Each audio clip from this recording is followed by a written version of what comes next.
Welcome to R2Z official team my dear student.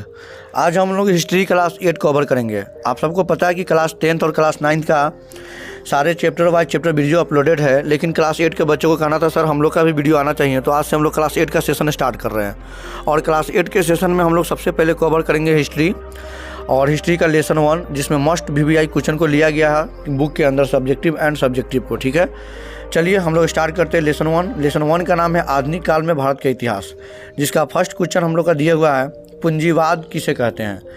तो मैं बता दूं डियर स्टूडेंट, 15वीं शताब्दी के अंत तक यूरोप में एक नई सामाजिक व्यवस्था का जन्म हुआ, जिसे हम लोग पूंजीवादी व्यवस्था या पूंजीवाद कहते हैं। क्लियर है। और 2 नंबर क्वेश्चन बन रहा है हम लोग का, ऐतिहासिक स्रोत किसे कहते हैं।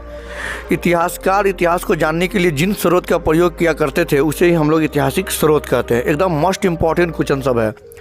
नेक्स्ट हम लोग देखेंगे, नेक्स्ट टॉपिक जो हम लोग का स्टार पॉइंट है वो है औद्योगिकरण क्रांति किसे कहते हैं।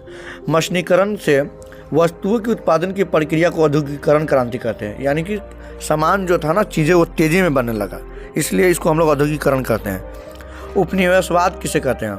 नेक्स्ट स्टार पॉइंट हम लोग देखेंगे डियर स्टूडेंट, उपनिवेशवाद किसे कहते हैं।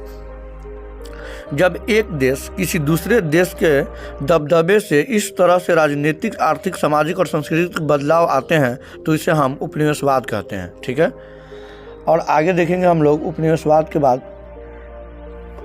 चलिए आगे बढ़ेंगे। देखिए, उससे आगे बढ़ने से पहले अगर आप R2Z ऑफिशियल टीम को सब्सक्राइब नहीं किए हैं तो पहले सब्सक्राइब कर लीजिए R2Z ऑफिशियल टीम। चलिए अब हम लोग आगे बढ़ते हैं। नेक्स्ट स्टार पॉइंट हम लोग का है साम्राज्यवाद क्या है। तो इसका आंसर होगा सैनिक अथवा अन्य तरीकों से विदेशी भूभाग के प्रदेशों को अपने अधीन कर अपना राजनीतिक स्वामित्व स्थापित करना साम्राज्यवाद कहलाता है। ठीक है, और इसमें अलग अलग समय पर होने वाले परिवर्तनों के संबंध में बताता है, वही हम लोग का क्या कहलाएगा, साम्राज्यवाद कहलाएगा। चलिए क्लास 8 बहुत इंपॉर्टेंट है, पूरा क्लास 8 बहुत। चलिए ये कुछ मोस्ट इंपॉर्टेंट हमारा सब्जेक्टिव था। अब यहाँ से देखते हैं हम लोग ऑब्जेक्टिव। ठीक है, चलिए इसको अलग अलग समय पर होने वाले परिवर्तनों के संबंध में कौन बताता है, तो ये इतिहास बताता है। इतिहास से तो वो सब्जेक्ट है जो हर समय की घटनाओं को हम लोग को बताता है। इसका क्वेश्चन नंबर 2 देखेंगे, जेम्स मिल कहाँ के निवासी था। तो ये स्कॉटलैंड के थे। स्कॉटलैंड करेक्ट होगा इसका आंसर। इतिहास में किसका महत्व होता है, तो आपको पता होना चाहिए कि इतिहास में तिथियों का बहुत ज़्यादा इंपॉर्टेंट महत्व होता है, यानी कि डेट होगा। 4 नंबर क्वेश्चन देखेंगे, भारत के पहले गवर्नर जनरल कौन थे। तो भारत के पहले गवर्नर जनरल थे वारेन हेस्टिंग्स। और इसका नेक्स्ट हम लोग आगे बढ़ेंगे, क्वेश्चन नंबर 5 देखेंगे, लॉर्ड क्वाइन ने भारत का नक्शा तैयार करने की जिम्मेदारी किसको सौंप दी थी। तो ये जेम्स रेने को सौंपी हुई थी। सो करेक्ट आंसर अपना होगा जेम्स रेने। और हम लोग आगे बढ़ते हैं इसी क्रम में। 6 नंबर क्वेश्चन जो दे रखा है, भारत के अंतिम वायसराय कौन थे। तो लॉर्ड माउंटबेटन थे। सो करेक्ट आंसर होगा लॉर्ड माउंटबेटन। चलिए हम लोग आगे बढ़ते हैं। कश्मीर से कन्याकुमारी तक भारत का विस्तार कितना है। तो यह है 3200 किलोमीटर। ठीक है, ये एकदम मोस्ट इंपॉर्टेंट है, कोई भी पूछ सकता है। ये जनरल अवेयरनेस का क्वेश्चन है, एकदम बुक के अंदर से मोस्ट इंपॉर्टेंट क्वेश्चन निकाला गया आप लोगों के लिए। 9 नंबर क्वेश्चन है, इतिहास को सामान्य कितने कालखंडों में बांटा गया है। तो इतिहास को सामान्य 3 कालखंडों में बांटा गया है, प्राचीन, मध्यकालीन, आधुनिक। आपको पता होना चाहिए, प्राचीन मतलब पुराना होता है, मध्यकालीन मतलब बीच वाला, और आधुनिक मतलब नया वाला।